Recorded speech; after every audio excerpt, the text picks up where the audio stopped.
السلام علیکم second year. آج ہم پڑھیں گے مواصلات کے جدید ذرائع۔ لکھنے والے ہیں ڈاکٹر حفیظ الرحمان۔ مواصلات شروع سے انسان کی ضرورت رہی ہے۔ بہت پہلے اس کام کے لیے خط دے کر قاصد بھیجے جاتے تھے، پھر گھڑ سوار دوڑائے جانے لگے۔ گھڑ سواروں کے ذریعے سے دور دور تک پیغام بھیجے جاتے۔ 12 میل پر منزلیں بنی تھی جہاں تازہ دم گھوڑے موجود ہوا کرتے تھے۔ خطوط کا تھیلا لے کر اگلی منزل جاتے اور وہاں کے گھڑ سوار کے حوالے کر کے واپس لوٹ آتے۔ مسلمان حکمرانوں نے اپنے زمانے میں اس ذریعے کو بہت ترقی دی اور ایک جداگانہ محکمہ قائم کر دیا، دیوان البرید کہلاتا تھا، جس کو آج ہم محکمہ ڈاک کہتے ہیں۔ بہت زمانے تک پیغام رسانی کا کام کبوتروں سے لیا گیا۔ خط اس کے گردن یا بازو میں باندھ دیا جاتا اور وہ منزل مقصود پر پہنچا دیتا۔ سینکڑوں سال اسی طرح سے پیغام رسانی ہوئی۔ مسلمان حکمرانوں نے پورے بلاد اسلامیہ میں یہ استعمال کیا۔ شام، عراق، مصر، ایران۔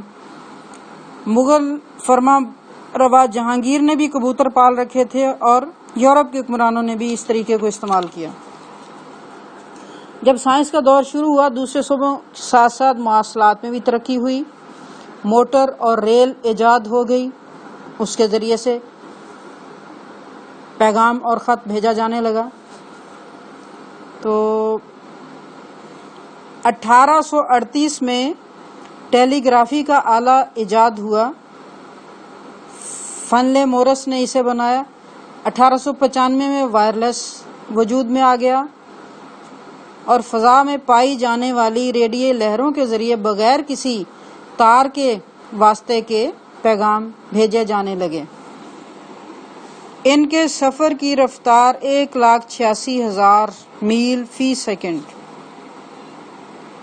جبکہ زمین کا قطر اس سے بہت کم، چند ہزار میل ہے۔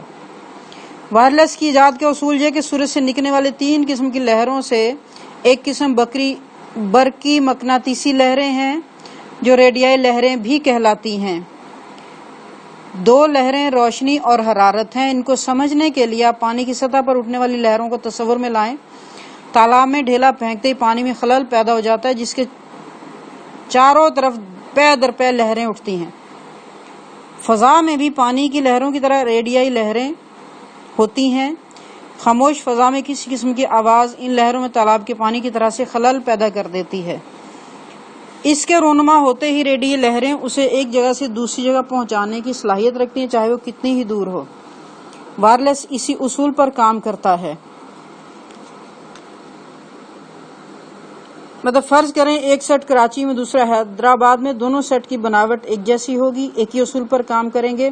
دونوں میں ایک ایک مائکرو فون ہوگا، بجلی کے تار سے منسلک جو بیٹری سے کام بھی کرتا ہے، اور تار کے ایک سرے پر ٹرانسمیٹر ہوتا ہے۔ ٹرانسمیٹر کے دوسرے سرے پر ایریل کا تار منسلک ہوتا ہے۔ جو پیغام وائرلیس سیٹ پر بھیجنے کے لیے وائرلیس سیٹ کو منہ کے قریب لا کر پیغام کے الفاظ ادا کیے جاتے ہیں، وہ سب سے پہلے مائکرو فون میں داخل ہوتے ہیں۔ مائکرو فون سے وہ ارتعاش تبدیل ہو کے اندرونی تار کے ذریعے ٹرانسمیٹر میں پہنچتا ہے اور باہر نکل کر ریڈیل لہروں کی صورت میں ہوا میں پھیل جاتا ہے۔ تو اسی طرح حیدرآباد میں رکھے اسی بناوٹ کے وائرلیس سیٹ میں جو ریسیور ہوتا ہے وہ ریڈیل لہروں کو وصول کرتا ہے۔ اس کے اندر وائرلیس میں جو ایمپلیفائر ہوتا ہے لہروں کو طاقتور بناتا ہے اور یہ لہریں لاؤڈ سپیکر میں پہنچتی ہیں جو اسے سننے کے قابل بنا دیتا ہے۔ مارکونی نے وائرلیس بنانے میں پہلی کامیابی 1895 میں حاصل کی، لیکن وہ الفاظ نہیں تھے، صرف کھٹ کھٹ کھڑ کھڑ کی آوازیں تھیں، چند گز دور تک سنی جا سکتی تھیں۔ پھر اس نے ٹرانسمیٹر میں ایریل کا تار لگایا، آواز کی پہنچ زیادہ ہو گئی۔ اسی سال 150 میل تک آواز جانے لگی۔ وائرلیس کو سب سے پہلے بحری جہازوں کے درمیان پیغام رسانی کے لیے استعمال کیا گیا اور بعد میں اس کے لیے جگہ جگہ تار گھر قائم ہوئے۔ پہلا تار 1899 کو اٹلی سے فرانس بھیجا گیا۔ 3-4 سال بعد 1904 میں انگریز سائنسدان ڈاکٹر فلیمنگ نے وائرلیس کے لیے ایک والو ایجاد کیا۔ اب وہ لہریں جو بہت معمولی تھیں